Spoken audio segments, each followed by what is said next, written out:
আমন্ত্রণ জানাচ্ছি Nexus ladies ক্লাবে। সঙ্গে আছি আমি রাহিমা সুলতানা রিতা। আমাদের আজকের বিষয় অনলাইন প্রতারণা।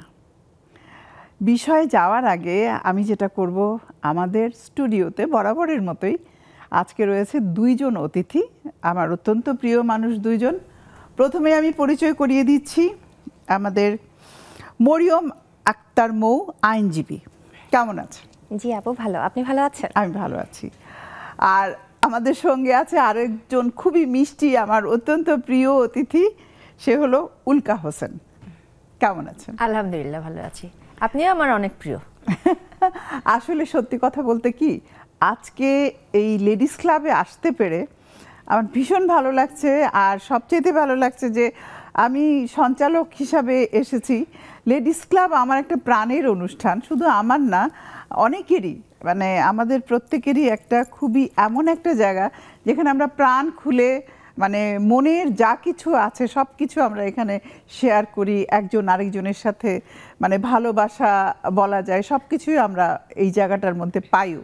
তো আমার আজকে খুবই ভালো লাগছে।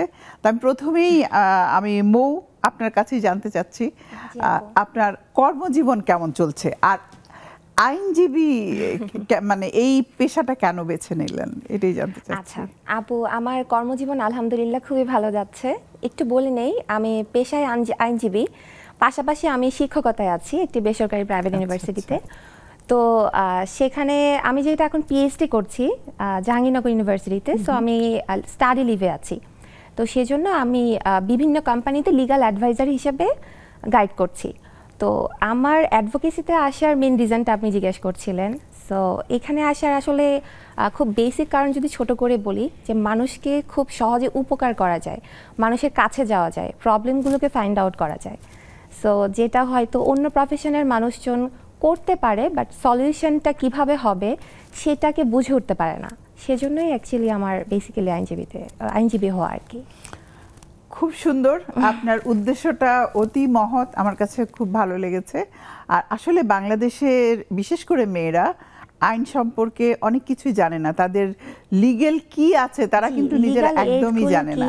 তো এই যে আপনি এই দায়িত্বটা নিয়েছেন, অ্যাটলিস্ট আপনার মাধ্যমে যারা উপকৃত হবেন, আমার মনে হয় এটা একটা অনেক বড় কাজ এবং পাওয়া হবে। উল্কা, খুব ভালো লাগছে কি উল্কার গতিতে দৌড়ে চলেছে জীবন, না কেমন চলছে আপনার? শুরুটা তো উল্কার গতিতেই শুরু হয়েছিল, মাঝখানে একটু থেমে গিয়েছিল সংসার, ছেলে, বিভিন্ন কারণে, মানে পারিবারিক কারণে। তারপরে আবার মোটামুটি চলছি আর কি। এখন উল্কার গতি আছে, গতি থেমে নেই আর কি।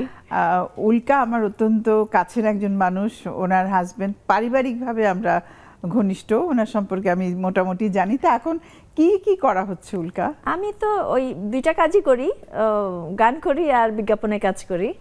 তো মনে মনে একটু চিন্তা ভাবনা আছে যে নাটক টাটকে অভিনয়ের দিকে একটু যাবো কিনা, সেটা ভাবছি। তো আমার এই প্রোগ্রামে যদি নাটকের বা অভিনয় সংক্রান্ত পরিচালকদের কেউ যদি দেখেন যে আমি আশা পোষণ করছি যে হয়তো ডাক পেতেও পারি, তাই না? আমাদের বেস্ট উইশেস রইল আপনার, থ্যাংক ইউ, যেন আপনাকে ডাকে কেউ। আচ্ছা, এবার আমি আবার মোর কাছেই আসছি। আমাদের আজকের বিষয়টা নিয়ে একটু কথা বলতে চাই, অনলাইন প্রতারণা। এটা কিন্তু আজকাল খুব বেশি আমরা দেখতে পাচ্ছি। এরকম কোনো হেনস্থার শিকার কি হয়েছেন আপনি? আপু, অনলাইন প্রতারণা লাকিলি আমি এখনো পার্সোনালি হ্যারাসমেন্টের শিকার হই নাই, বাট অনলাইন প্রতারকদের প্রতারণার শিকার হওয়ার জন্য কিছু অ্যাটেম্পট নেওয়া হয়েছিল। সো আমি যদি জাস্ট একটা দুইটা এক্সাম্পল শেয়ার করি। লাস্ট কিছুদিন আগে আমার ফোনে একটা টেক্সট আসে যেখানে বলা হয় যে একটা লিঙ্কে ক্লিক করলে আমি কিছু টাকা পাবো। তো এটা আমি আমার কিছু, এটা মনে হয় খুব কমন একটা ব্যাপার। তো আমার কিছু কলিগসদের সাথে আমি শেয়ার করি যে এভাবে তো ইজিলি যদি আমি টাকা আর্ন করতে পারি, তো কেন আমি ট্রাই করবো কিনা। তখন আমাকে আমার কলিগসরা বলে যে তুমি ট্রাই করবা, তোমাকে তাহলে কাহিনী শোনা এরকম। আমি ট্রাই করি, তো ফার্স্টে আমাকে ৫,০০০ টাকা দেয়, তারপর বলে যে উল্টা আমার কাছ থেকে টাকা চাচ্ছে, যে আমি যদি আরও ৬,০০০ টাকা দেই তাহলে আমি এটা ডাবল ভাবে পাবো, লাইক ১২,০০০ টাকা আমি রিটার্ন পাবো।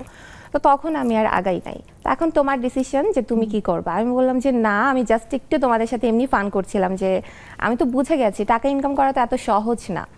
তো এটা বেসিক্যালি এই জন্যই বললাম যে অনলাইন প্রতারণাকে আপু আমরা একটা বা দুইটা এক্সাম্পল দিয়ে কিন্তু বুঝাতে পারবো না, কারণ এইটা ডে বাই ডে আমরা যত ডিজিটাল হচ্ছি, অনলাইন কানেক্টিভিটি আমাদের তত বেশি ইনক্রিজ হচ্ছে, এবং আমার মনে হয় যে অনলাইন প্রতারণাগুলো অনেক বেশি ইন্টেলেকচুয়াল ওয়েতে হচ্ছে, যার ক্ষেত্রে ঠিক যেইভাবে ইউজ করলে জিনিসটা ইজিলি গ্র্যাব করা যাবে তার ক্ষেত্রে ঠিক সেভাবে ইউজ হচ্ছে। আসলে আমার যেটা মনে হয় যে আমরা এই অনলাইনে যেটা হয় এটা ভালো দিক মানে মন্দ দিক দুইটা দিকই আছে।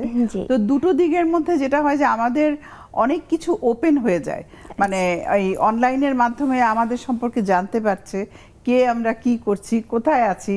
তো এই জিনিসগুলো আমার মনে হয় যে পার্সোনাল বিষয়টা আমাদের একদমই থাকে না, কনফিডেন্সিয়াল যে একটা ব্যাপার আছে। আমার আবার এই জিনিসটা ভালো লাগে না। আমি সবসময় চেষ্টা করি যে যতটুকু দরকার ততটুকু, এর বাইরে আমি কখনোই তথ্য দিতে চাই না। আর আমি একটা রিসেন্টলি আমি নিজে প্রতারণার শিকার হই নাই, বাট মানে আমার কাছে এসেছিল। যেমন মেসেঞ্জারে একজন জেনারেলের নাম দিয়ে আমার কাছে এসছে যে আমি খুব বিপদে পড়েছি, আমাকে 10,000 টাকা পাঠাবে। এইটাও একটা কমন সিনারিও, এটা খুবই কমন, এটা খুবই কমন। তো আমাকে 10,000 টাকা পড়ে আমি তখন চিন্তা করলাম ওনার মতো মানুষ তো 10,000 টাকা আমার কাছে চাওয়ার কথা না। তখন কিন্তু আমি ওনাকে ফোন করলাম, তারপর জেনে গেলাম, এই আর কি। তো উল্কা, আমি একটু তোমার কাছে জানতে চাই, মানে তোমার এই ধরনের কোনো সমস্যা বা অভিজ্ঞতা আছে কিনা? অভিজ্ঞতা এইটাতে এই যে মেসেঞ্জারে তো ভুরি ভুরি আসে, মানে প্রায়ই দেখা যায় যে অনেক পরিচিত। তো আমি যেটা বুঝে মানে আমার ছেলেদের কাছ থেকে বুঝে গেছি যে এরকম কিছু হলে সরাসরি ওই লোকের ফোন থাকলে বা ওই ব্যক্তির ফোন থাকলে কথা বলতে, আর যদি না হয় তাহলে সোজা ব্লক করে দাও, এর কোনো অ্যান্সারই দেওয়ার দরকার নাই। আর কোনো কিছু আসলে অনলাইনে কিছুতে যেন ক্লিক না করি, ক্লিক করলেই কিন্তু আমাদের সব ইনফরমেশনগুলি ওরা খুব আরামে পেয়ে যেতে পারে। তো এই জন্য এইটা আমি যত আমার কাছে কিছু আসলেই আমি ওইটার মধ্যে ক্লিক করি না। বা কেউ যদি কিছু পাঠায় যে তুমি এটা একটু দেখো বা এটা ক্লিক করে দেখো, আমি কিন্তু করি না। যাক, জাহান্নামে যাক, আমার এটা ক্লিক করার দরকার নেই। আমি আবার মৌকে বলবো আপনাকে যে আপনি তো এমন একটা প্রফেশনে আছেন যারা ধরেন এই ধরনের অসৎ আচরণগুলো করে, ক্রিমিনাল মাইন্ডেড যারা, তো এরকমদের নিয়ে কি আপনার কাজ করার সুযোগ হয়েছে? যারা ক্রিমিনাল মাইন্ডের তাদের সাথে কাজ করার সুযোগ হয়নি, বাট যারা হ্যারাসড হয়েছে, যারা ভিকটিম, হ্যাঁ, তাদের সাথে কাজ করার সুযোগ হয়েছে। যেমন আমি খুব দূরে না, যে আমার এক স্টুডেন্ট আমাকে লাস্ট মান্থেই কল দিয়ে বললো যে ম্যাম আমি তো জব খুঁজছি, তো জব প্রিপারেশন নেওয়ার জন্য আমি একটা অনলাইন প্ল্যাটফর্মে হেল্প নিতে চাচ্ছিলাম। তো ওইখানে একজন বা দুজন ওনাদেরকে শিখাবে, কোনো কিছু শিট দিবে, স্লাইড দিবে, তো ওরকম টাইপের। তো সেজন্য কিছু কন্ডিশন ছিল যে ওকে ফার্স্টেই একটা হিউজ অ্যামাউন্ট পে করতে হবে, লাইক 20,000-এর মতো। একটা স্টুডেন্টের জন্য এটা হিউজ আমি বলবো।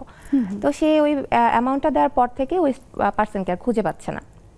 তো তখন সে আমাকে কল দেয় যে ম্যাম আমি তো কোনোভাবে ট্রেস করতে পারছি না। তো আমি বললাম যে তুমি একজন লয়ার স্টুডেন্ট হয়ে কিভাবে নিজেই ভিকটিম হলা? তুমি একটা পার্সনকে চেনো না, তুমি শুধুমাত্র অনলাইনের উপর ট্রাস্ট করে তুমি ভাবছো যে সে ট্রাস্ট দেন, তুমি তাকে টাকা দিয়ে দিয়েছো।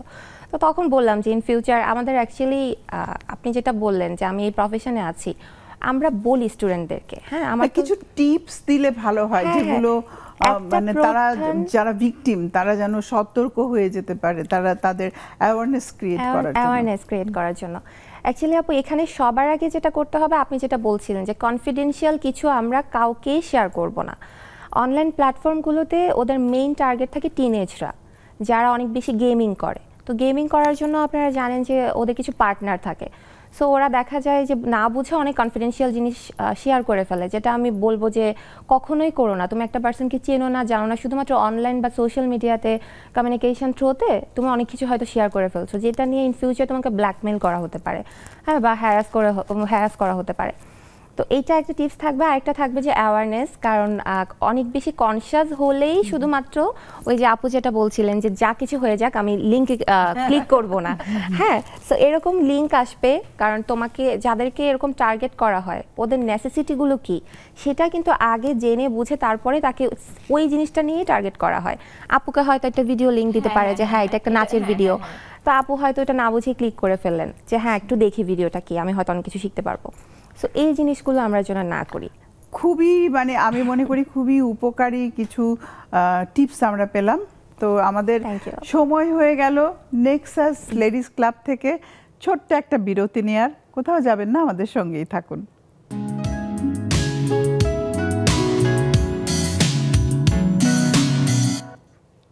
ফিরে এলাম নেক্সাস লেডিস ক্লাবের বিরতি থেকে। এরই মধ্যে চলে এসেছে আমাদের আরেকজন অতিথি, যার জন্য আমরা ওয়েট করছিলাম কিন্তু আপনাদেরকে বলিনি। চলে এসেছে আমাদের সাথে আছে ব্যারিস্টার আঞ্জুমনারা লিমা। কেমন আছেন? আমি ভালো আছি ইনশাল্লাহ, আপনারা ভালো আছেন? আমি আসলে খুবই দুঃখিত, আমার একটু লেট হয়ে গেল, রাস্তার উপরে তো এটা আসলে হতেই পারে, কোনো সমস্যা নেই। ফাইনালি আপনাকে পেলাম তো আমাদের সাথে। Thank you. একটু আপনার সম্পর্কে জানতে চাই, আপনি কি করছেন এখন আচ্ছা, এবং আপনার পেশা কি? আমি আমার নামের সাথে যেহেতু আমার একটা টাইটেল আছে, সো বুঝাই যাচ্ছে যে আমি আসলে আইন পেশার সাথে আছি। আমি বাংলাদেশ সুপ্রিম কোর্টে প্র্যাকটিস করছি প্রায় 1 যুগ ধরে। আমি এখন বর্তমানে অ্যাসিস্ট্যান্ট অ্যাটর্নি জেনারেল হিসেবে আছি এবং আমার বেসিক্যালি আমার মেইন প্র্যাকটিসটাই হচ্ছে আমি কনস্টিটিউশনাল বিষয়গুলো এবং আমি সিভিল ম্যাটারগুলো নিয়ে কাজ করি। খুব ভালো, অনেক ভালো লাগলো শুনে। আসলে মেয়েরা এখন অনেক ভালো ভালো মানে বৈচিত্র্যময় কাজগুলো করছে, সেই জন্য অনেক ভালো লাগলো।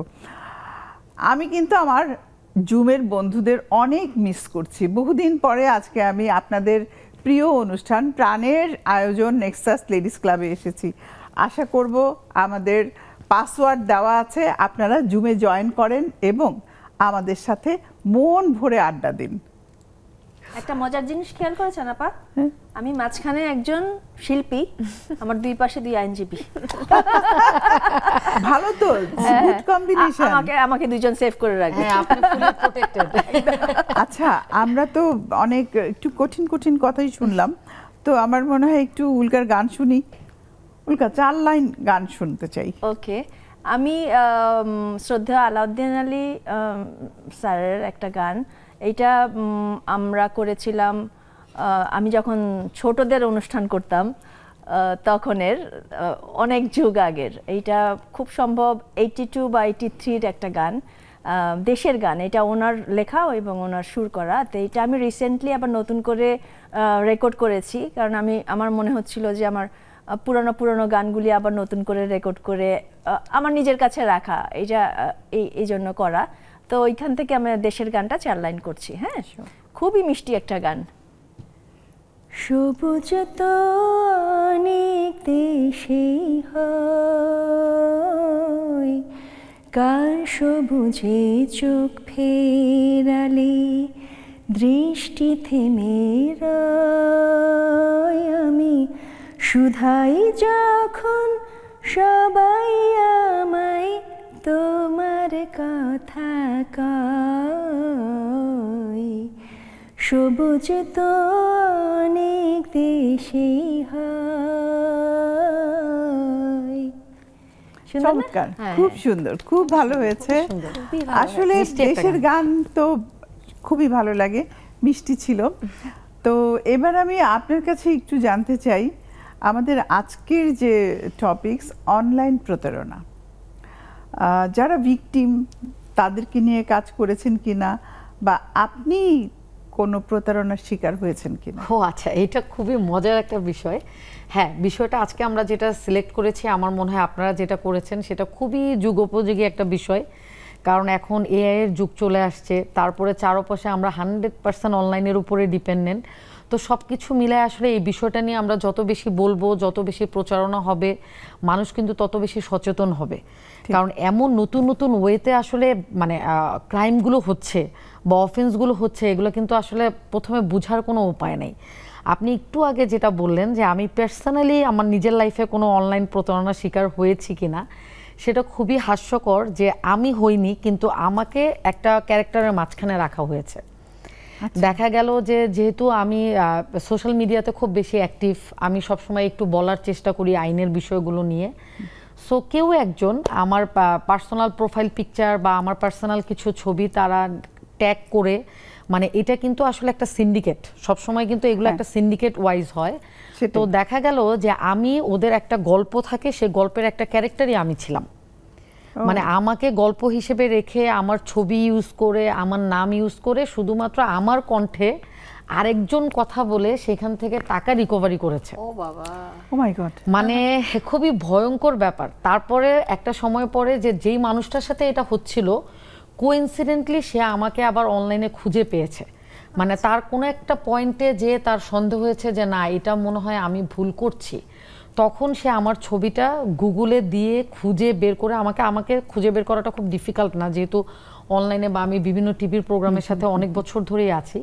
সো সেইখান থেকে সে আমাকে আইডেন্টিফাই করে আমার চেম্বারে অ্যাপয়েন্টমেন্ট নিয়ে সে আমার সাথে দেখা করতে আসছে। যখন আমি তার পুরো গল্পটা শুনলাম, আমার কিছুক্ষণ মনে হচ্ছিল যে আমি মনে হয় ভাসতেছি কোথাও। মানে এরকম যে হতে পারে। এমন মজার ব্যাপার কি, আমার নামে আলাদা করে আমার ছবি, আমার হাজবেন্ডের ছবি সহ ইউজ করে আলাদা ফেসবুক অ্যাকাউন্ট খোলা হয়েছে। বাহ।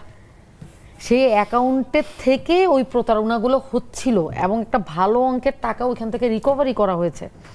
মানে আমি এটা শোনার পর আমি একজন ব্যারিস্টার হিসেবে না বিষয়টা আমার কাছে আচ্ছা, আমি একটু জিনিস জানতে চাই, এই যে আপনি একজন আইনজীবী, তো টাকাটা কিভাবে ওরা এখান থেকে? এটা হলো কি আপা, মানে আমি আপনাকে বলি, এটা কিন্তু কোনো একদিন দুই দিনের প্রজেক্ট না, এটা কিন্তু একটা লম্বা সময়ের প্রজেক্ট। যেমন আমাকে ইউজ করে এই সিন্ডিকেটটা কাজ করছিল 2023 সাল থেকে, এখন 2025।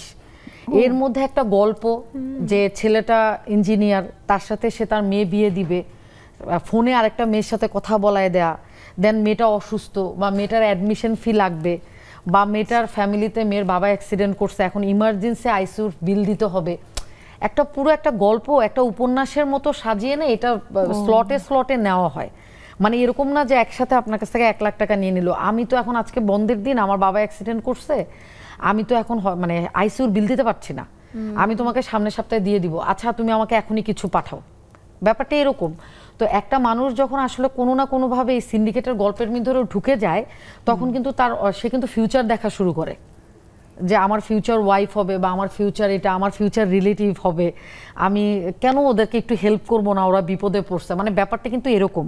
মানে অনেক সময় হয় না যে ফোন করে আপনার কাছ থেকে পাসওয়ার্ড চাচ্ছে, আপনার কাছে আপনি পুরস্কার বিজয়ী হয়েছেন, আপনাকে এখন নমিনেটেড করা হলো, এই টাইপের জিনিসগুলো কিন্তু এখন আর চলছে না। সো এটা কিন্তু মোটামুটি সবাই বোঝে। সো এখন কিন্তু আপনার প্যাটার্নটাই ডিফারেন্ট হয়ে গেছে, অন্য রাস্তা ধরে। এখন আবার ওরা একটু বেশি এফোর্ট দেয়।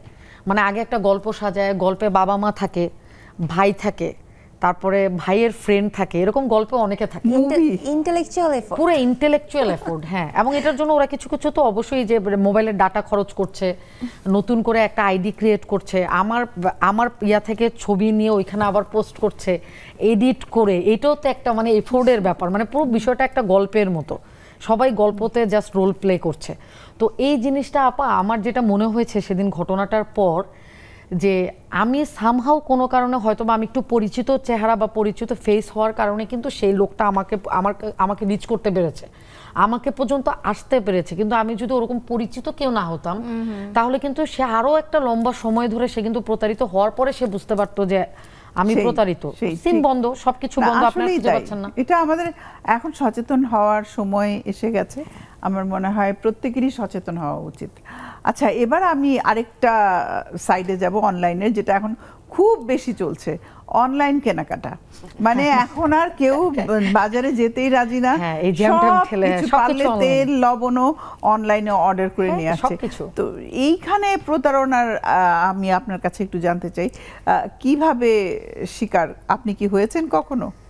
জি, এই ক্ষেত্রে আমি সবাই আমার মনে হয় যারা আমরা অনলাইনে কেনাকাটা করি, ইভেন এখন আমার বাসা থেকে আতঙ্কে থাকে যে আমি অনলাইনে কিছু অর্ডার করলাম, আমার হাজবেন্ড বলবে যে তুমি কি ছবি দেখে অর্ডার করলে, এটা কি আসলো। হ্যাঁ, অথবা এমন হয় যে কোথাও 90% সময় একই জিনিস, বিশেষ করে কাপড় চোপড় একদম মানে আমি কিন্তু ইউজ শাড়িও পেয়েছি। হ্যাঁ, মানে একদম বোঝা যাচ্ছে যে একবার বা দুবার ওয়াশ করে আয়রন করে ভাঁজ করে শাড়ি কিন্তু একদম নতুন যখন ওটা বোঝা যায়, আবার একবার আয়রন করে ওয়াশ করলে ড্রাই ওয়াশ করলেও কিন্তু বোঝা যায়, মানে একটু ক্রিপিনেস কিন্তু থাকে। সেটা আপনি কিভাবে এটা প্রমাণ করবেন? মৌখিক মানে কিভাবে প্রতারিত হয়েছে একটু শুনি। আচ্ছা। কারণ এখান থেকে দর্শকরা কিছুটা হলেও তারা অ্যাওয়ারনেস ক্রিয়েট হবে তাদের। আমি এই জন্যই বলতে চাচ্ছি আমাদের মানে বিশেষ করে লেডিস ক্লাবের বন্ধুরা বুঝতে পারবেন। আচ্ছা আপু, এই ব্যাপারে আসলে দর্শকরা যে খুব বেশি কনসিয়াস হবে এটার গ্যারান্টি দেওয়া যাচ্ছে না, কারণ আমরা নিজেরাই যেহেতু হচ্ছি না, কারণ আমরা প্রতারিত হওয়ার পরও অ্যাগেইন অর্ডার করছি, এছাড়া যেহেতু আর কোনো অপশন নেই। তো অনেক সময় হয় না কিছু ট্রাস্টওয়ার্দি পেজ থাকে যেগুলো থেকে আমরা সবসময় প্রোডাক্ট নেই, তো তখন আমাদের ট্রাস্ট চলে আসে যে আমরা অন্তত এখান থেকে প্রতারিত হব না। বাট আমার ক্ষেত্রে যেটা হয়েছিল, আমি দারাজ থেকে নিয়েছিলাম, সেটা 2021 সালের দিকে। তো তখন যে দারাজে একটা অফার দেয় না, যে 11/11 একটা অফার থাকে, যে সেখানে অনেক কিছু 11 তারিখ থেকে, হ্যাঁ, তখন অনেক কিছু ডিসকাউন্টে পাওয়া যায়। তো তখন আমি অনেক কিছু অর্ডার করেছিলাম, তো তার মধ্যে আমার ম্যাক্সিমাম জিনিসই মানে এক্সপায়ার্ড হয়ে গেছে এমন আসছিল। তো কিছু করার নাই, যেহেতু আমি ডিসকাউন্টে মানে অর্ডার করেছিলাম, এটা রিপ্লেস করার ইয়াটাও অপশনটা অনেক ডিফিকাল্ট, কারণ দারাজ তো অনেক সময় নেয় আসলে। ইভেন তখন অনেক রাশ থাকে, ওই নভেম্বর ডিসেম্বর ফুল টাইমটাই অনেক রাশ থাকে, সেই এই আর কি, এটাই ছিল। আর একটা জিনিস আমি বলতে চাই, যখন একটা প্রোডাক্টের, এটা আমি সবার জন্যই বলি, একটা প্রোডাক্টের রিয়েল প্রাইস যখন মনে করি 1000 টাকা, তখন কেউ বলছে এটা আমি 400 টাকায় বিক্রি করব। তো এইটা তো আসলে বোঝাই যায় যে ওটা নিশ্চয়ই নষ্ট হয়ে যাচ্ছে বা ডেট চলে যাচ্ছে, কারণ কখনোই সে লস দিয়ে তো কোনো কিছু বিক্রি করবে না। তো আমার মনে হয় এইটা একটা। আর আমি আরও কিছু জিনিস দেখি যেটা অনলাইনে এখান থেকেও প্রতারিত হচ্ছে। আপনি একটা ক্রিম বা সাবান মাখুন 2 দিনেই ফর্সা, এগুলো মানে ভয়াবহ। আর ইদানিং আরও আমি দেখি যে লেজার, তারপরে এই যে মানে ছবিতে দেখানো হয়, এই ধরনের কোনো কিছু কি উল্কা দেখেছো যে তুমি সুন্দর হওয়ার জন্য কোথাও যাবে এবং এইটা তো অহরহ দেখতে পাচ্ছি।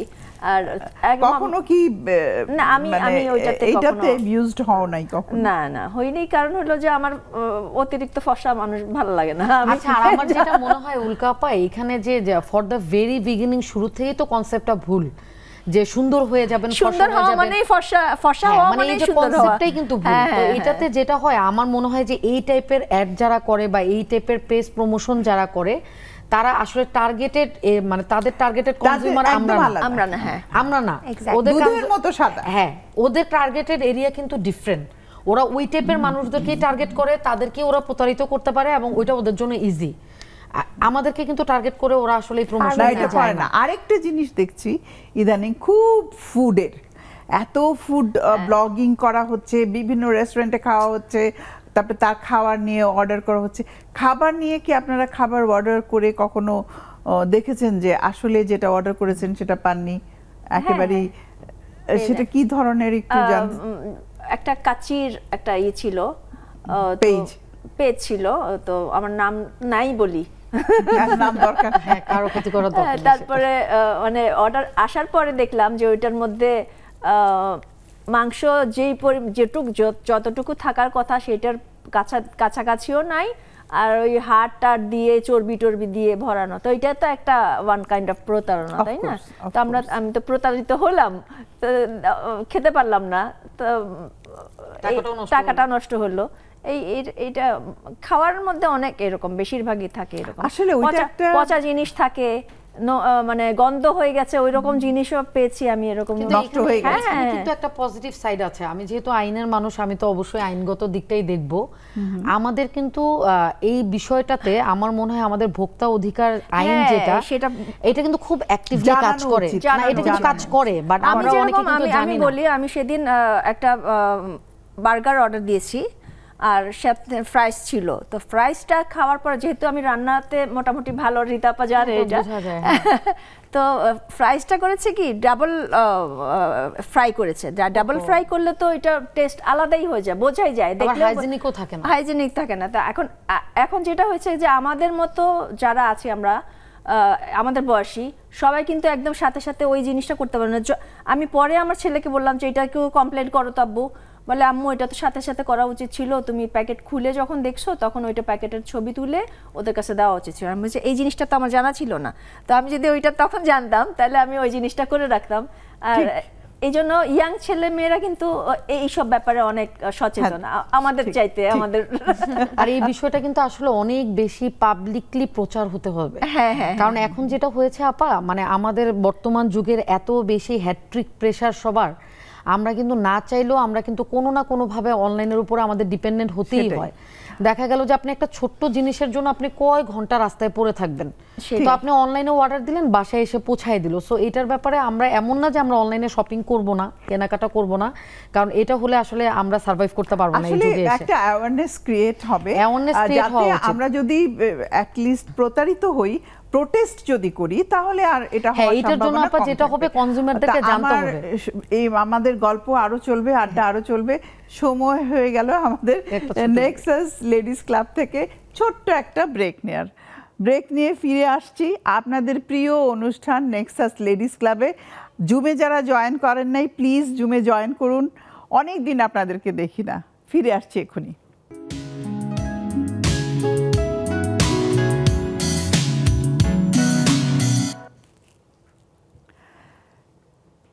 ফিরে এলাম নেক্সাস লেডিস ক্লাবের বিরতি থেকে। আশা করি আমাদের সঙ্গেই ছিলেন, আমাদের আড্ডা জমে গেছে খুবই। তো আমরা শুনছিলাম, অনেক কথা শুনছিলাম। আপনার কাছে একটু শুনতে চাই, এই যে আজকাল যেহেতু আমাদের অনেক ব্যস্ত সময় নেই, তো আমরা অনলাইনের উপরে কিন্তু ডিপেন্ডেন্ট হয়ে গেছি বিকজ অফ আওয়ার লাইফস্টাইল। তো আপনারা যদি, যেহেতু দুজনই আইনের লোক আছেন, তো আপনারা যদি একটু বলে দেন যে কি করলে এই প্রতারণার শিকারটা তারা কম হবে, তাহলে আমার মনে হয় আজকের আমাদের লেডিস ক্লাবের বন্ধুরা অনেক বেশি উপকৃত হবে। আচ্ছা, এখানে আমি একটু একটা জিনিস বলি। এখানে অ্যাওয়ারনেসটা আসলে দুইটা ভাগে দেখা যায়। যে শুধুমাত্র আমরা কোথায় কমপ্লেন করব এটা জানলে কিন্তু আমাদের হবে না। কমপ্লেন করার পর ওই অথরিটি যে কাজ করছে এবং এটার যে একটা আফটার ইফেক্ট হয়, সেটাও কিন্তু আমাদের কনজিউমারদেরকে জানাতে হবে। সো এই ক্ষেত্রে আমাদের কিন্তু ভোক্তা অধিকার আইন আমাদের সব সময় কাজ করে। এটা কিন্তু 24 আওয়ার্স অ্যাক্টিভ একটা জায়গা, যে আপনি অ্যাজ এ কনজিউমার আপনি যে কোনো জায়গা থেকেই যদি আপনি প্রতারিত হন, সেটা টাকা দিয়ে হতে পারেন, প্রোডাক্ট দিয়ে হতে পারেন, বা অন্য যে কোনোভাবে আপনি আসলে মিসইউজের শিকার হতে পারেন। আচ্ছা, একটা কথা মাঝখানে একটু ইন্টারাপ্ট করি। সেটা হলো যে মনে করো যে আমি বিজ্ঞাপনের কাজ করি, আমি একটা কাজে টাকা আমাকে দিল না বা অন্য কেউ মেরে দিল, তখন ওইটা কি ওইটাও কিন্তু এখানে কমপ্লেন করতে পারবেন, কারণ এখানেও কিন্তু আপনি সার্ভিসটা দিচ্ছেন তাকে। হ্যাঁ, সো সার্ভিস দেওয়ার বিনিময়ে আপনি যে পেমেন্টটা পাবেন, এটাও কিন্তু as a consumer, as a customer আপনার রাইটস। সো আপনি কিন্তু এটা করতে পারেন, কিন্তু আপনাকে দেখাতে হবে যে এটা একটা লফুলি, ইয়েস, লফুলি আপনি তাদের সাথে কমিটেড ছিলেন। আচ্ছা, এটা মুখে মুখে হয়ে গেল, আপনি তো এটা দাঁড়াতে পারবেন না। আমাদের তো বেশিরভাগ কাজই মুখে মুখে হয়ে যায়। এই কারণে আপা যেটা হয়, আমরা বলি হ্যাঁ, মানে শিল্পীদের ক্ষেত্রে এটা হয় যে অনেক দিনের সম্পর্ক, অনেক দিনের রিলেশন, এই ক্ষেত্রে আপনি আমার সাথে একটা ওয়ার্ক এগ্রিমেন্ট করেন, একটা ওয়ার্ক পারমিট আমাকে দেন, এটা কিন্তু বলা হয় না। বাট দেশের বাইরে কিন্তু আমরা যদি একটু দেখি, এভরি সিঙ্গেল স্টেপ কোনো কিছুই হয় না।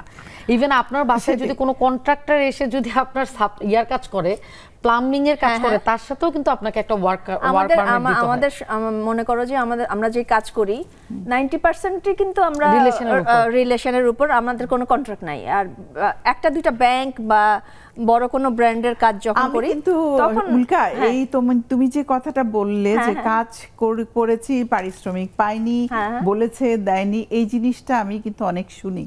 তখন আমি তাদেরকে বলি যে তোমরা কেন আগে কোনো এগ্রিমেন্ট করে নাও নি? এগ্রিমেন্ট ছাড়া কাজ করলে তো তোমাকে তো সেটা আর উল্টাপা আরেকটা জিনিস দেখবেন, আমাদের যারা থাকে, বয়স্ক মানুষ থাকে, তারা কিন্তু বলে যে আগে তিতা পরে মিঠা। সো আগে মিঠা না রেখে তিতাটা আগে বলে ঠিক করলে এরপরে কিন্তু ঠিক থাকে। আর এখানে আপা আমি একটু কথাটা শেষ করি, সেটা হচ্ছে আমরা তো কমপ্লেন করব, অনলাইনে কমপ্লেন করলে কিন্তু এই যে ভোক্তা সংরক্ষণ অধিকারের ওইখানে কিন্তু ইন্সপেক্টর থাকে, তাদের এখানে পরিদর্শক থাকে, তারা কিন্তু ইনস্ট্যান্ট আপনার এই মানে কমপ্লেনের এগেনস্টে তারা কিন্তু অ্যাকশনে যাবে, যাওয়ার পরে তারা ওইখানে ফাইন পেনাল্টি করতে পারে, ওই বিজনেসটা ইনস্ট্যান্ট ওই পেজটা বন্ধ করে দিতে পারে বিআরটিকে বলে। সো এত বড় ক্ষতি তো কোনো অনলাইন বিজনেসম্যান যদি সে পুরোই ধাপ্পাবাজ না হয় সে কিন্তু এটা চাবে না। সো এই বিষয়টা আমরা যত বেশি মিডিয়াতে দেখব ততই কিন্তু বিজনেসম্যানরাও সচেতন হবে যে না, এটা করলে আমাকে ফাইন দিতে হয়, জরিমানা দিতে হয়, জেলও কিন্তু হয়। আচ্ছা মৌ, আমি এবার একটু আপনার কাছ থেকে জানতে চাই যে আপনার কি মতামত এই বিষয়ে। আচ্ছা, আপু যেটা মাত্র বলছিলেন, আমি যদি আমার রিয়েল লাইফ থেকে একটা এক্সাম্পল দিই। 2022 সালে আমার এক ফ্রেন্ড পান্থপথের কোনো একটা দোকান থেকে একটা ওয়ার্ড্রোব কেনে। তো ওখানে ওয়ারেন্টি মানে বলাই থাকে 10 ইয়ার্সের রিপ্লেসমেন্ট একটা ওয়ারেন্টি দেয় ওরা। তো কিনে আনার 1 মাসের মধ্যেই সে ফেস করে যে ওখানে গুণ ধরে গেছে অথবা বিভিন্ন প্রবলেম দেখা দিচ্ছে, তো যেটা আসলে আনএক্সপেক্টেড। তো তখন সে যখন ওই দোকানে কথা বলে, দোকান থেকে ওকে ফার্স্টলি যেটা বলে যে আমরা তো ওখানে লিখে দেই নাই। কেনার সময় কিন্তু আমার ফ্রেন্ড বারবার বলছিল যে ওখানে লিখে দেন যে আপনি 10 ইয়ার্সের মধ্যে কোনো প্রবলেম হলে আপনি সার্ভিস দিবেন বা রিপ্লেস করবেন। তো ও বললো যে এখানে তো সব দোকানে একই নিয়ম, এটা কেন আমাকে লিখতে হবে? আর আমি কি আজকের জন্য দোকান দিলাম? আমি তো গত 10 বছর যাবত, মানে ওদের যা কমন ডায়লগ থাকে। তো সে তখন আমাকে বলে যে মৌ আমার তো এরকম প্রবলেম হচ্ছে। আমি বললাম আচ্ছা ঠিক আছে। তখন ওই যে ভোক্তা অধিকারে আমি কমপ্লেন করি, লিখিত আকারে একটা মেইলের মাধ্যমে করি। করার ঠিক 7 দিনের মধ্যেই ওনারা ইন্সপেকশনের জন্য কল দেয় ওই দোকানে। তো দোকানে কল দেওয়ার সঙ্গে সঙ্গে আমরা কিভাবে বুঝতে পারি, দোকান থেকেই আমার নাম্বার দেওয়া ছিল কমপ্লেনে। তো আমার কাছে কল আসে যে আপু আমাদের তো ভুল হয়ে গিয়েছে এরকম, তো আপনাদের কি সমস্যা আমাদেরকে বলেন, আমরা দেখে দিচ্ছি, আপনি জাস্ট কমপ্লেনটা উঠায় না। তো আমি বললাম যে তার মানে কিন্তু আপা কাজ হয়, আমাদের জাস্ট একটু কষ্ট করে হ্যাসেলটা নিয়ে আমাদের অ্যাকশনে যেতে হবে। অ্যাকশনে যেতে হয়। আমি মানে আমার ফ্রেন্ড এক্সপেক্ট করে না, আমাকে বললো যে হ্যাঁ একটা কমপ্লেন করবো ইমেইলে, ওদের এত কমপ্লেন, ওরা হয়তো দেখবে না। তো আমি বললাম যে না, অ্যাটলিস্ট করে দেখি। অ্যান্ড এত কুইক এটা কাজ হয়েছে, তো এই আর কি। তো আমার মনে হয় যে আমাদের অ্যাটেম্পট অন্তত নেওয়া উচিত। কিন্তু ওই জিনিসটা আমাদের জানা থাকা উচিত যে আমরা কোন জায়গাটার মধ্যে করব। ওর ভোক্তা অধিকার অধিদপ্তরের যে কমপ্লেনের থাকে এখন अवेलेबल। আচ্ছা আপু, আমাদের জুমে আমাদের বন্ধুরা চলে এসেছে। নাহিদা বানু আছেন, কেমন আছেন আপনারা সবাই? শুনতে পাচ্ছেন? শুনতে পাচ্ছেন? আমাদের জুমের বন্ধু আপনারা কি শুনতে পাচ্ছেন?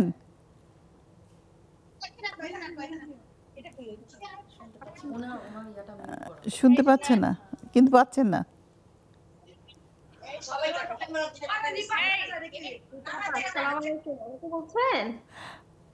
শুনতে পাচ্ছেন? বলেন। নাজমুন নাহার, ঠিক আছে ঠিক আছে ঠিক আছে ঠিক আছে। আমাদের জুমের বন্ধুরা যুক্ত হয়েছে, কিন্তু কোনো ত্রুটির কারণে হয়তো আমাদের এখান থেকে কানেক্ট করা যাচ্ছে না। অনেক বান্ধবী দেখতে পাচ্ছি, আর সবাই আমার মানে জুমের ফ্রেন্ডদেরকে আমার ভীষণ ভালো লাগে। আমি মোটামুটি সবাইকেই চিনি। একটা সময় আমি এভরি স্যাটারডেতে আসতাম, বসতাম। তো আজকে ওনাদেরকে দেখে আমার খুব ভালো লাগছে। সবাইকে আমার অনেক অনেক শুভেচ্ছা, এত এত ভালোবাসা। হ্যাঁ, আপনারা কি শুনতে পাচ্ছেন? হ্যাঁ, রিমঝিম রিমঝিম।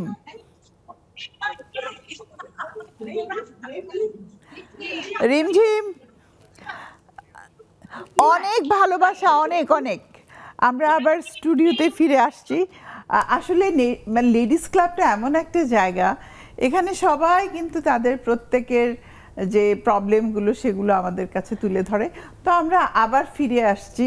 আমাদের সত্যি আজকের টপিকসটা খুবই একটা প্রয়োজনীয় এবং প্রত্যেকটা মানুষের জীবনেই দেখা যায়, বিশেষ করে বর্তমানে যারা কর্মজীবী তারা বেশি এটা ফেস করেন। আমি বলবো যে হাউসওয়াইফ যারা মানে ঘরে থাকেন তাদের চাইতেও বেশি, কারণ কর্মজীবী স্টুডেন্ট বর্তমানে কিন্তু তারা ফুললি অনলাইনের উপরে ডিপেন্ডেন্ট হয়ে গেছে। যাই কিনবে, রাতের বেলা খাবার তো আমি মানে আমার বাচ্চাদেরকে দেখি অনলাইনে অর্ডার করে খাচ্ছে। সেই খাবারটা কি কতটুকু ভালো বা কতটা ফ্রেশ আসছে, এই বিষয়টা নিয়ে আমরা কিন্তু কখনোই কোনো খেয়ালও করি না, চিন্তাও করি না। এই যে সচেতনতা, এটা খুব কিন্তু ইম্পর্টেন্ট। আমার ছেলেদের দেখি, আমার বেশিরভাগই আমি যেটা পারি নাই আপনাকে তখন বললাম, কিন্তু ওরা কিন্তু সাথে সাথে কমপ্লেন করে দেয়, এবং কমপ্লেন করলে এবং ওরা কিন্তু আবার খাবারও দেয়, রিফান্ডও করে। হ্যাঁ, তো মাঝে মাঝে ওরা খুব মজা পায় যে আম্মু কমপ্লেন করাতে পেয়ে গেছি ভালোটা আবার। তো সেটাই আমাদের একটু ঝামেলা, কোথায় করব, আচ্ছা ঠিক আছে একটু পরেই করি, হ্যাঁ কি দরকার আছে, থাক নাই করি, এই জন্যই আসলে একটু ঝামেলা। আচ্ছা, আমি একটু আপা আপনার কাছ থেকেই জানতে চাই, এই যে বর্তমানে আমি বিশেষ করে মহিলাদের কথা বলবো, কারণ আমি যেহেতু মহিলাদের নিয়ে কাজ করি, নারী উদ্যোক্তাদের নিয়ে কাজ করি, তো অ্যাকচুয়ালি তারা নিজেরাই জানে না যে তাদের জন্য কি আইন রয়েছে, তারা কি ফ্যাসিলিটি পেতে পারে, তাদের জন্য কোথায় কোথায় অসুবিধা হলে, আটকে গেলে তাদের জন্য কি আছে। এই বিষয়টা নিয়ে যদি কিছু বলতেন। আচ্ছা, এখানে যদি আপা আমরা বিজনেস রিলেটেড বলি তাহলে একরকম, আর পার্সোনাল লাইফের ব্যাপারে আমরা বিজনেসের ব্যাপারেই কথা বলি। হ্যাঁ, সেটা হচ্ছে কি আপা, আমরা অনেকেই জানি না যে আমি যখন বিজনেসটা শুরু করব আমি আসলে কিভাবে আইনের আওতায় আসব, আমি কিভাবে আইনের আওতায় রেগুলেটেড হব। এখন আপনি যখন একটা বিজনেস করবেন, আমি বর্তমান যুগে একটা জিনিস রিতাপা আমি খুবই অ্যাপ্রিসিয়েট করি, যে অনলাইনের কারণে বা পেজের কারণে বা এই জিনিসটার কারণে কিন্তু এখন আমাদের ঘরের সবাই কিন্তু কেউ কোনো না কোনোভাবে কিছু করছে। একজন ধরেন খুব ভালো কেক বানায়, একজন খুব ভালো পিঠা বানায়, একজন খুব ভালো হাতের সেলাই করে, সবাই কিন্তু এখন মানে যার যার পায়ে দাঁড়াতে পেরেছে। কিন্তু দেখা যায় যে আপনি কোনোভাবে প্রতারণার শিকার হলেন, আপনি অনেক বড় ধরনের একটা ঝামেলায় পড়লেন, আপনার নামে কেউ একজন কোনো একটা ফাইন করে দিল, মানে কোনো একটা কমপ্লেন করে দিল, সো আপনি একতরফা তো আর কোনো কিছু হয় না, আপনাকে তো নিজেকে সেফগার্ড হিসেবে নিজেকে একটা জায়গায় যেতে হবে। সো আমি সবসময় একটা মানুষকে বলি যে আপনি আজকে যদি বিজনেস শুরু করেন, আপনার উচিত বিজনেসটা শুরু করার সাথে সাথে আপনাকে অবশ্যই একটা ট্রেড লাইসেন্স করা। এটা খুবই ইম্পর্টেন্ট। ট্রেড লাইসেন্স করতে হলে কিন্তু আপনাকে এমন না যে আপনাকে একটা বিশাল শোরুম নিতে হবে, আপনাকে একটা কমার্শিয়াল ফ্লোর নিতে হবে, আপনাকে কিছু স্টাফ, কিছু ওয়ার্কিং পার্টনার দেখাতে হবে, কিছুই কিন্তু না। আপনি যত ছোট বিজনেসই করেন না কেন, আপনি কিন্তু একটা ট্রেড লাইসেন্স করতে পারেন। একটা ট্রেড লাইসেন্স করা মানে হচ্ছে আপনি রেগুলেশনের মধ্যে ঢুকলেন, ইন করলেন। একটা ট্রেড লাইসেন্স করলে আপনি স্বল্প একটা ছোট নারী উদ্যোক্তাদের জন্য আলাদা বিভিন্ন রকমের লোন আছে, অনেক কিছু, আপনি অনেক ফ্যাসিলিটির রাস্তা কিন্তু আপনার ওপেন হয়ে যাবে শুধুমাত্র একটা ট্রেড লাইসেন্সের মাধ্যমে। সো আপনি আগে ট্রেড লাইসেন্সটা করেন, প্রতি বছর ট্রেড লাইসেন্সটা রিনিউ করেন, খরচ খুবই কম, কিন্তু আপনার যত দিন যাবে ট্রেড লাইসেন্সটা আপনি কিন্তু তত বিজনেসে ফ্লারিশ করবেন। সো এই ক্ষেত্রে আপনি কিন্তু সব জায়গায় সাপোর্টও পাবেন। মনে হয় এটা আমাদের যারা উদ্যোক্তা আছে তারা কাজে লাগবে এবং তারা বুঝতেও পারবে। আমি আপনার কাছে আসছি যে আপনি আমাদের যে যারা বর্তমানে বিজনেস করছে, অনলাইন ব্যবসা করছে, তাদেরকে আসলে কোন কোন ব্যাপারে নিজেদেরকে সেফ থাকা উচিত বা কোন কোন বিষয় রুলসগুলো তাদের মানা উচিত, এইটা একটু খুব মানে দরকার জানা। এই ব্যাপারে আমি ফার্স্টেই যেটা বলবো যে অনলাইন থ্রোটা, মানে অনলাইন প্ল্যাটফর্মেই তো ওনারা মেইনলি জিনিসগুলোকে ডিল করে। আমার মনে হয় যে ওদের পেজটাকে মনিটর করার জন্য একদম 24/7 ইন্সপেকশনে রাখার জন্য প্রপার কিছু পার্সন থাকা খুবই জরুরি। কারণ ওদের মাধ্যমেই, যেমন আমি একটু আগে বলছিলাম একটা পেজে যে আমি নিজেই চিটিংয়ের শিকার হয়েছি। সো অনেক সময় হয় কি আনওয়ান্টেডলি কেউ না কেউ এরকম শিকার হচ্ছে। সো এটা উনি না করে থাকলেও যিনি উদ্যোক্তা, লাইক আমি উদ্যোক্তা, আমার হয়তো ইন্টেনশন নাই কারোর সাথে চিট করার, বাট প্রপার মনিটরিংয়ের অভাবে হয় কি এই জিনিসগুলো হয়। এতে করে কিন্তু টোটালি আমার পেজের উপর ইফেক্ট চলে আসে। Thank you. আসলে এই জিনিসগুলো জানার দরকার। আমরা এখন জুমে চলে যাচ্ছি। নাহিদা আপা কেমন আছেন? নাহিদা আপা শুনতে পাচ্ছেন?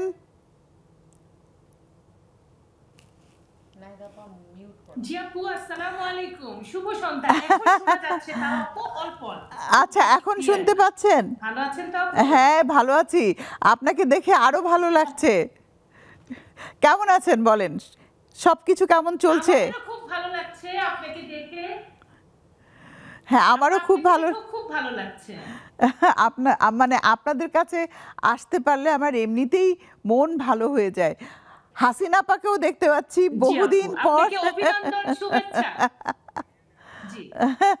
তানিয়া নওয়াজ আছে, অনেকদিন পর, সত্যি অনেক দিন পর।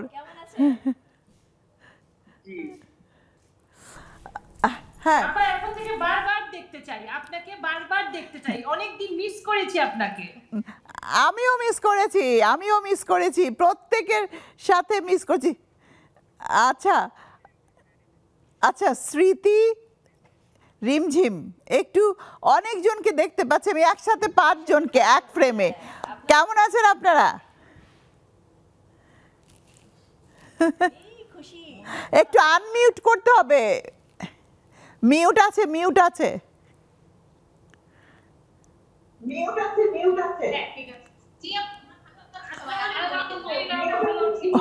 এই তো এখন শুনতে পাচ্ছি। কেমন আছেন সবাই?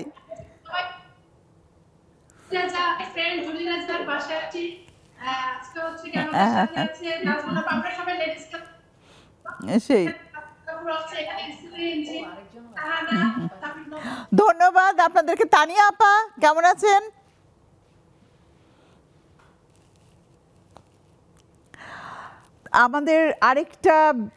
আমাদের আরেকটা ব্রেক নেওয়ার সময় হয়ে গেছে।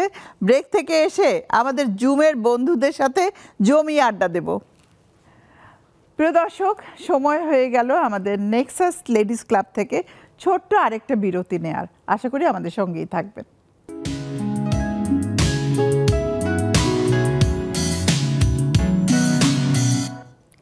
ফিরে এলাম নেক্সাস লেডিস ক্লাবের ছোট্ট একটা ব্রেক থেকে। আশা করি আমাদের সঙ্গেই ছিলেন।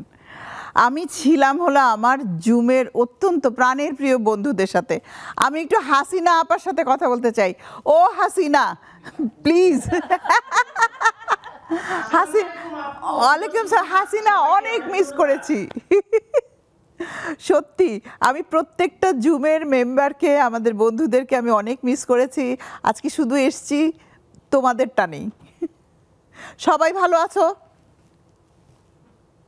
সবাইকে অনেক অনেক শুভেচ্ছা, সবাইকে অনেক ভালো লাগছে দেখে। নার্গিস আপা কেমন আছেন? শুনতে পাচ্ছেন না নাকি? আচ্ছা, ওকে। আমরা শুনতে পাচ্ছি। হাসিনা আপা এবং আমাদের জুমের যারা আছেন প্রত্যেক দর্শকদের জন্য আমাদের অনেক অনেক শুভেচ্ছা, ভালোবাসা, আর আপনারা ভালো থাকুন। হ্যাঁ, আচ্ছা, এবারে আমরা আমাদের আয়োজনের কিন্তু একদম শেষ পর্যায়ে চলে এসেছি। তো আপনাদের প্রত্যেকের কাছেই আমার একটা প্রশ্ন, বিশেষ করে এই প্রজন্মের তরুণ যারা আছে, তরুণরা কিন্তু অনলাইনে অনেক বেশি, তারা, আমি বলবো যে তারা একেবারে হ্যাবিচুয়েটেড না, তাদের অভ্যস্তই, তারা এডিকশনের মতো হয়ে গেছে তাদের।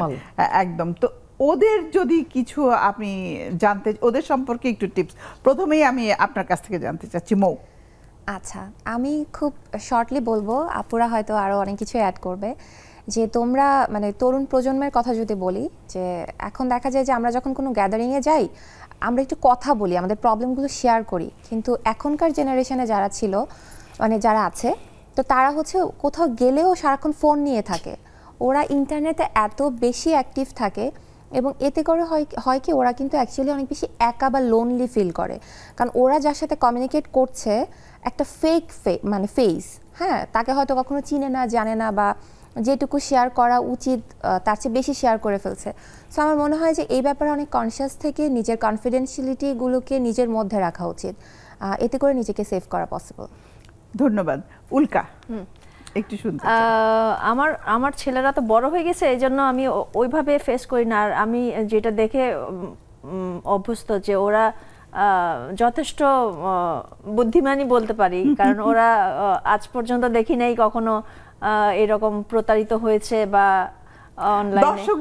দর্শকদের উদ্দেশ্যে হলো যে আপনারা সবাই সচেতন থাকবেন, কোনোভাবেই কোনো পেজের মধ্যে ঢুকে কোনো কিছুতে ক্লিক করে ওইটার ভিতরে আমি আপনাকে ঢোকার চেষ্টা করবেন না।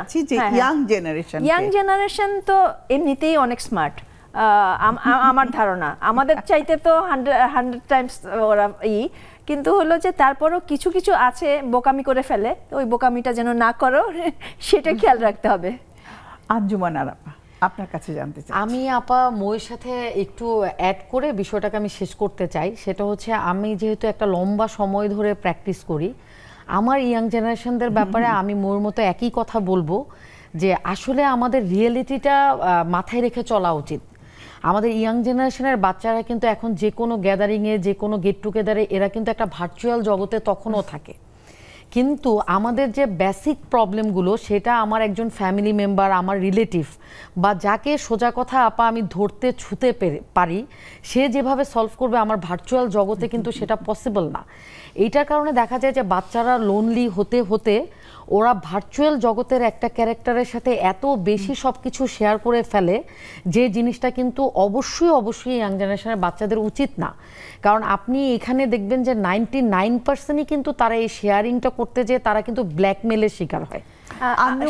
আমি আপনার সাথে একদম আর শেয়ারিং এটা ভার্চুয়াল জগতে ঢোকার আরেকটা, আমি আপা নিজেই ফার্স্ট হ্যান্ড এরকম অনেক দেখেছি যে একটা লোনলিনেস থেকে, লোনলিনেসটা আসে কোত্থেকে? মেইনলি আসে হলো বাবা মার কাছ থেকে, ওরা টাইম দিতে পারে না। কারণটা কি না আপা, এখানে শুধু বাবা মাকে আমি বলবো না, এখানে অনলাইনটা এত বেশি অ্যাট্রাকটিভ হয়ে গেছে সব জায়গা থেকে।